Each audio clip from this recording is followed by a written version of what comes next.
يسعك الفضاء الرحيم الفسيح فبالله كم تستطيع.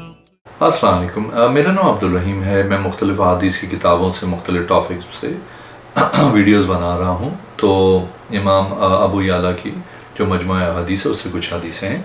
اعوذ باللہ من الشیطان الرجیم، بسم اللہ الرحمن الرحیم. حدیث نمبر 541. حضرت علی رضی اللہ تعالیٰ عنہ فرماتے ہیں کہ حضرت عمر بن خطاب رضی اللہ تعالیٰ عنہ نے فرمایا، آپ کیا خیال کرتے ہیں اس مال کے متعلق جو ہمارے پاس اضافی ہے؟ صحابہ کرام نے عرض کی، اے امیر المومنین، آپ ہمارے لیے کام کرتے ہیں، آپ تجارت بھی نہیں کر سکتے، آپ ہی کا ہے. مجھے حضرت عمر نے فرمایا، تم کیا سمجھتے ہو؟ میں نے کہا، انہوں نے آپ پہ اشارہ کیا ہے. فرمایا، تم بولو. میں نے کہا، آپ یقین کو گمان اور علم کو جہالت میں کیوں لے جاتے ہیں؟ آپ نے جو فرمایا تھا اس سے ضرور نکل جائیں گے یا آپ کو سزا ملے گی. میں نے کہا، جی ہاں، میں آپ سے نکل جاؤں گا یا آپ کو یاد نہیں جس وقت حضور صلی اللہ علیہ وسلم نے آپ کو بھیجا تھا عامل بنا کے، آپ حضرت عباس کے پاس آئے تھے. حضرت عباس نے زکوٰۃ نہیں دی تھی تو آپ نے مجھ سے کہا تھا میرے ساتھ حضور صلی اللہ علیہ وسلم کی بارگاہ میں چلیں، آپ کو بتایا جائے جو حضرت عباس رضی اللہ تعالیٰ عنہ نے کیا. ہم حضور صلی اللہ علیہ وسلم کی بارگاہ میں گئے، ہم نے آپ صلی اللہ علیہ وسلم کو پریشانی کی حالت میں پایا، ہم واپس آ گئے. پھر دوسرے دن گئے تو ہم نے آپ صلی اللہ علیہ وسلم کو خوشحال پایا تھا. آپ نے بتایا جو حضرت عباس رضی اللہ تعالیٰ عنہ نے کیا تھا. تو آپ صلی اللہ علیہ وسلم نے فرمایا کہ آپ کو معلوم نہیں کہ آدمی کا چچا باپ کے قائم مقام ہوتا ہے. ہم نے یاد کرو وہ معاملہ جو ہم نے آپ کو پریشانی کی حالت میں دیکھا تھا کہ ہم نے آپ کو پہلے دن پریشانی میں دیکھا، دوسرے دن خوشی میں دیکھا. آپ صلی اللہ علیہ وسلم نے فرمایا، جب تم پہلے دن میرے پاس آئے تھے تو میں پریشان اس لیے تھا کہ میرے پاس صدقے کا 1 دینار تھا، اس لیے میں پریشان تھا. دوسرے دن میں خوش تھا اس لیے میں نے 2 دے دیا تھا.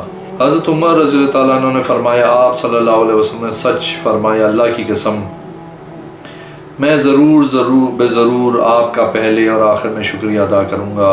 میں نے کہا، یا امیر المومنین، آپ نے سزا کے معاملے میں جلدی کی اور شکر کو مؤخر کیوں نہیں کیا؟ ایک اور حدیث ہے، حدیث نمبر 542. حضرت علی رضی اللہ تعالیٰ عنہ فرماتے ہیں کہ جب صحابہ کرام حضور صلی اللہ علیہ وسلم سے احد کے دن پیچھے ہوئے کیونکہ اطلاع ملی تھی کہ معاذ اللہ حضور صلی اللہ علیہ وسلم شہید ہو گئے ہیں، اس لیے صحابہ پیچھے ہو گئے تھے. میں نے لڑائی کی جگہ دیکھا تو میں نے حضور صلی اللہ علیہ وسلم کو نہیں دیکھا. میں نے دل میں یہ خیال کیا کہ اللہ کی قسم رسول اللہ صلی اللہ علیہ وسلم بھاگنے والے تو نہیں ہیں، اللہ کا غضب ہو جو ہم نے کیا ہے. نبی کریم صلی اللہ علیہ وسلم اٹھے، مجھ سے بہتر لڑنے میں کوئی نہیں تھا. میں لڑا یہاں تک کہ میری تلوار ٹوٹ گئی. میں قوم کے پاس گیا، مجھے امید تھی رسول اللہ صلی اللہ علیہ وسلم ان کے درمیان ہوں گے. ایک اور حدیث ہے 543. حضرت علی رضی اللہ تعالیٰ عنہ فرماتے ہیں، بدر کے مال غنیمت میں میرا حصے میں مجھے ایک بوڑھی اونٹنی ملی اور مجھے حضور صلی اللہ علیہ وسلم نے ایک اور بوڑھی اونٹنی دی. میں نے ان دونوں کو ایک انصاری آدمی کے گھر کے پاس بٹھایا. میں چاہتا تھا ان دونوں پہ ازخر گھاس لا کے ان کو فروخت کروں گا. حال یہ تھا کہ بنو قیقاع کا ایک سنار میرے ساتھ تھا. میرا اس کے ساتھ ارادہ یہ تھا کہ اس سے فاطمہ رضی اللہ تعالیٰ عنہ کے ولیمے میں مدد لے لوں. حضرت حمزہ بن عبد المطلب رضی اللہ تعالیٰ عنہ اس گھر میں شراب پی رہے تھے. آپ رضی اللہ تعالیٰ عنہ کے ساتھ ایک باندھی تھی تو اشعار بول رہی تھی، خبردار حمزہ شرف نوا ہے. حضرت حمزہ ان دنوں مسلمان نہیں تھے. آپ نے اونٹیوں پہ غصے سے تلوار سونٹ لی، ان دونوں کی کوہانیں کاٹ ڈالی، ان کو چیر دیا، ان کے جگر سے کلیجی لے لی. راوی فرماتے ہیں، میں نے ابن شہاب سے عرض کی، سلام سے کیا، انہوں نے ان دونوں کو چیر دیا. حضرت علی فرماتے ہیں، جب یہ معاملہ میں نے دیکھا تو مجھے پریشانی لاحق ہوئی. میں حضور صلی اللہ علیہ وسلم کے پاس آیا جبکہ آپ صلی اللہ علیہ وسلم کے ساتھ حضرت زید بن حارث تھے. آپ صلی اللہ علیہ وسلم کے ساتھ نکلا یہاں تک کہ حضرت حمزہ کے پاس کھڑے ہو گئے. آپ صلی اللہ علیہ وسلم حضرت حمزہ رضی اللہ تعالیٰ عنہ سے ناراض ہوئے۔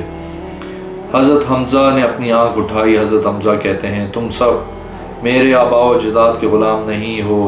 حضور صلی اللہ علیہ وسلم واپس الٹے پاؤں چلے گئے۔ ایک اور حدیث ہے، حدیث نمبر 544۔ حضرت عبداللہ بن محمد بن عمر بن علی بن ابو طالب اپنے والد اور دادا سے روایت کرتے ہیں کہ حضرت علی رضی اللہ تعالیٰ عنہ جب سفر کرتے تو سورج غروب ہونے کے بعد تک چلتے رہتے، یہاں تک کہ اندھیرا چھا جاتا، پھر اترتے، مغرب کی نماز پڑھتے، پھر رات کا کھانا کھاتے، اسے کھاتے، پھر عشاء کی نماز پڑھتے، پھر سواری پہ بیٹھتے اور فرمایا کہ رسول اللہ صلی اللہ علیہ وسلم ایسے ہی کرتے تھے۔ ایک اور حدیث ہے 545۔ حضرت ابو عبید عبد الرحمن بن ازہر کے غلام فرماتے ہیں میں نے حضرت علی رضی اللہ تعالیٰ عنہ کو فرماتے سنا کہ حضور صلی اللہ علیہ وسلم نے قربانی کا گوشت 3 دن سے زیادہ رکھنے سے منع فرمایا تھا۔ ایک اور حدیث ہے 546۔ حضرت علی رضی اللہ تعالیٰ عنہ فرماتے ہیں مجھے حضور صلی اللہ علیہ وسلم نے فرمایا اللہ ابو بکر پہ رحم کرے، اس نے اپنی بیٹی کی شادی مجھ سے کر دی اور ہجرت کے گھر تک اٹھا کر لے گئے اور بلال کو اپنے مال سے آزاد کیا۔ عمر پہ اللہ رحم کرے، وہ حق کہتا ہے اگرچہ وہ کڑوا ہے۔ اللہ عثمان پہ رحم کرے، فرشتے اس سے حیا کرتے ہیں۔ اللہ علی پہ رحم کرے، اے اللہ حق کو اس سمت کر دے جہاں علی ہو۔ ایک اور حدیث ہے 547۔ حضرت علی رضی اللہ تعالیٰ عنہ فرماتے ہیں میں نے حضرت فاطمہ رضی اللہ تعالیٰ عنہ سے کہا پھر آپ رسول اللہ صلی اللہ علیہ وسلم کے پاس جائیں تو آپ سے خادم کا سوال کریں کیونکہ آپ کام کر کے تھک جاتی ہیں۔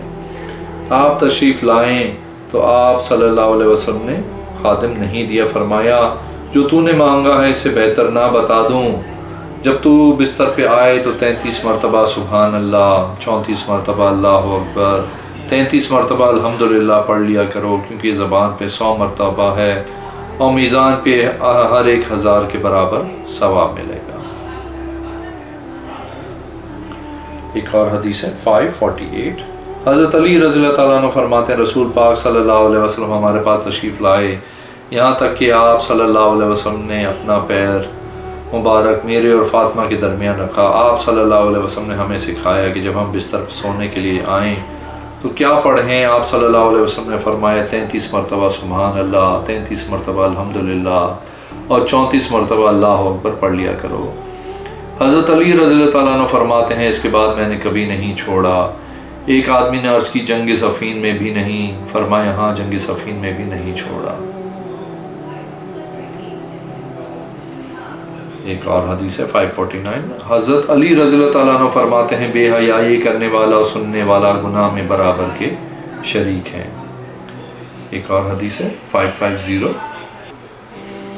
حضرت علی رضی اللہ تعالیٰ عنہ فرماتے ہیں حضور صلی اللہ علیہ وسلم نے زید بن حارث سے فرمایا جس وقت جھگڑا ہوا حضرت حمزہ کی بیٹی کے متعلق تو ہمارا بھائی اور غلام ہے۔ ایک اور حدیث ہے 556۔ حضرت شریح بن ہانی فرماتے ہیں کہ میں حضرت علی رضی اللہ تعالیٰ عنہ کے پاس آیا، میں نے آپ رضی اللہ تعالیٰ عنہ سے موضع پہ مسح کرنے کے متعلق پوچھا۔ آپ نے فرمایا ہم حضور صلی اللہ علیہ وسلم کے ساتھ تھے، آپ سفر میں ہم سے نے 3 دن تک مسح کیا اور مقیم حضرات نے 1 دن اور 1 رات کیا۔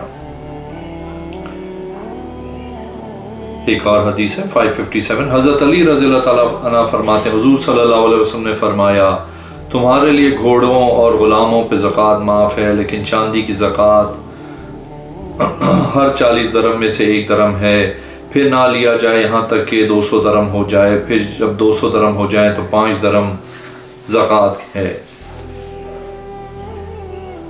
ایک اور حدیث ہے 558۔ حضرت علی رضی اللہ تعالیٰ عنہ سے روایت حضور کریم صلی اللہ علیہ وسلم نے فرمایا ایمان والوں کے خون کا بدلہ ہے، وہ اپنے علاوہ دیگر لوگوں کو پر ایک احسان کی مانند ہے، ان کے ذمہ ان کا ادنا کوشش کرے خبردار کسی مومن کو کسی کافر کے بدلے قتل نہ کیا جائے اور نہ ہی کسی کافر کے بدلے کسی وعدے والے کو اس کے وعدے کے زمانے میں قتل کیا جائے۔ ایک اور حدیث ہے 559۔ حضرت علی بن ابو طالب رضی اللہ تعالیٰ عنہ سے روایت ہے، آپ نے اپنے پولیس کمانڈر کو بھیجا اور فرمایا کیا تجھے معلوم ہے تجھے کس کام کے لیے بھیجا جا رہا ہے؟ میں تجھے اس کام کے لیے بھیج رہا ہوں جس کام کے لیے رسول اللہ صلی اللہ علیہ وسلم نے مجھے بھیجا تھا، کہ ہر بت کی صورت و شکل مٹا دوں اور ہر اونچی قبر کو برابر کر دوں۔ ایک اور حدیث ہے، حضرت حفظ بن خالد العبدی رحمۃ اللہ علیہ فرماتے ہیں کہ مجھے میرے باپ نے بیان کیا کہ حضرت علی رضی اللہ تعالیٰ عنہ نے فرمایا حضور صلی اللہ علیہ وسلم نے لوگوں کو ایک دن خطبہ دیا، فرمایا خبردار امرا قریش سے، خبردار عمرہ قریش سے ہیں، یہاں تک کہ 3 باتوں پہ قائم رہیں، جب فیصلہ کریں تو عدل کریں، جب وعدہ کریں تو پورا کریں، جب رحم کیا جائے تو رحم کریں، جو ان میں سے ایسے نہ کریں ان پہ اللہ فرشتوں تمام لوگوں کی لعنت ہے۔ ایک اور حدیث ہے، حدیث نمبر 561، حضرت علی رضی اللہ تعالیٰ عنہ فرماتے ہیں ہم رسول اللہ صلی اللہ علیہ وسلم کے ساتھ چل رہے تھے، آپ نے میرا ہاتھ پکڑا ہوا تھا اور ہم مدینہ شریف کی کسی گلی میں چل رہے تھے، اچانک ہم ایک باغ کے پاس آئے، میں نے عرض کی یا رسول اللہ صلی اللہ علیہ وسلم یہ باغ کتنا اچھا ہے؟ آپ صلی اللہ علیہ وسلم نے فرمایا آپ کے لیے جنت میں اس سے بھی زیادہ اچھا باغ ہے۔ پھر دوسرے باغ اس کے پاس سے گزرے تو میں نے عرض کی یا رسول اللہ صلی اللہ علیہ وسلم یہ اس سے بھی زیادہ اچھا باغ ہے۔ آپ صلی اللہ علیہ وسلم نے فرمایا آپ کے لیے جنت میں اس سے بھی زیادہ اچھا باغ ہے، اور گزر 7 باغوں کے پاس سے ہوا، ہر ایک کے مطابق عرض کیے کہ یہ اس سے اچھا باغ ہے۔ آپ صلی اللہ علیہ وسلم نے بھی 2 مرتبہ فرمایا آپ کے لیے اس سے بھی زیادہ اچھا باغ ہے۔ جب رستے تھے ہٹے تو میں نے مجھ سے معاطا کیا، پھر آپ رونے لگے، میں نے عرض کی یا رسول اللہ صلی اللہ علیہ وسلم آپ کیوں رو رہے ہیں؟ فرمایا اس بغض کی وجہ سے جو لوگوں کے سینوں میں ہے تیرے لیے، جس کا اظہار میرے بعد کریں گے۔ میں نے عرض کی یا رسول اللہ صلی اللہ علیہ وسلم کیا میرا دین سلامت رہے گا؟ آپ صلی اللہ علیہ وسلم نے فرمایا آپ کا دین سلامت رہے گا۔ ایک اور حدیث ہے 562، حضرت علی رضی اللہ تعالیٰ عنہ فرماتے ہیں مخلوق میں سب سے پہلے حضرت ابراہیم علیہ السلام کو 2 قطبی کپڑے پہنائے جائیں گے، اور حضور صلی اللہ علیہ وسلم کو خبرت کی چادر پہنائی جائے گی جو عرش کے دائیں طرف سے لائی جائے گی۔ ایک اور حدیث ہے 563، حضرت عبداللہ بن رحمان ابی لیلہ فرماتے ہیں کہ میں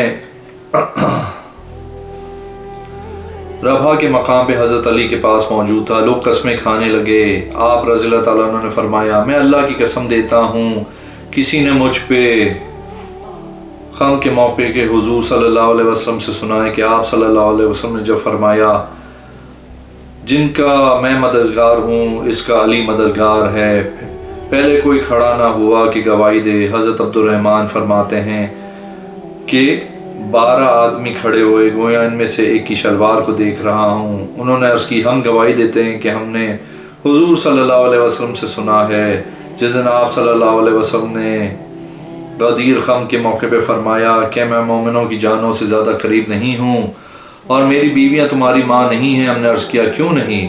پھر آپ صلی اللہ علیہ وسلم نے فرمایا جس کا میں مددگار ہوں علی اس کا مددگار ہے، تم اس کو دوست رکھو، جو اس کو دوست رکھے گا تو اس سے دشمنی رکھ جو اس کو رکھے۔ ایک اور حدیث ہے 564، حضرت علی رضی اللہ تعالیٰ عنہ فرماتے مجھے حضور صلی اللہ علیہ وسلم نے اونٹوں کے چمڑوں کی طرف بھیجا جو قربانی کے وقت اتارے گئے تھے، تو مجھے حکم دیا ان کا گوشت، چمڑا، سیار اور رسیاں صدقہ کرنے اور ان کے بطور مزدوری نہ دینا، ہم مزدوری اس کے علاوہ دیں گے۔ ایک اور حدیث ہے حدیث نمبر 565، حضرت ابو بستان یزید بن مردل بنی رضی اللہ تعالیٰ عنہ فرماتے ہیں کہ حضرت علی بن ابی طالب رضی اللہ تعالیٰ عنہ سخت بیمار ہو گئے، یہاں تک کہ آپ بہت کمزور ہو گئے۔ ہم آپ کی وفات کا خوف ہونے لگا، پھر آپ تندرست ہو گئے۔ ہم نے عرض کی اے ابو الحسن آپ کو مبارک ہو، تمام خوبیاں اس کے لیے جس نے آپ کو عافیت دی۔ ہم آپ پہ خوف کرتے تھے، آپ نے فرمایا مجھے تو خوف نہیں تھا مجھے اپنے اوپر کسی کا، کیونکہ میرے سجر صادق المصدق نے بتایا ہے میں نہیں مروں گا یہاں تک کہ مجھے اس جگہ مارا جائے، اور اشارہ کیا اپنے سر کے آگے کے بائیں جانے میں، داڑھی کو خون سے رنگا جائے گا۔ مجھے کہا ہے آپ کو اس امت میں سب سے بدترین آدمی قتل کرے گا، جیسے کہ بنی فلاں نے سمود قوم سے بدبخت نے حضرت صالح کی اونٹنی کی کونچیں کاٹی تھیں۔ اگر آپ نے میرے چینل کو ابھی تک سبسکرائب نہیں کیا تو پلیز کیجئے، اس ویڈیو کو لائک کیجئے۔ اگلی میں حاضر ہوں گا انشاءاللہ۔ اللہ حافظ۔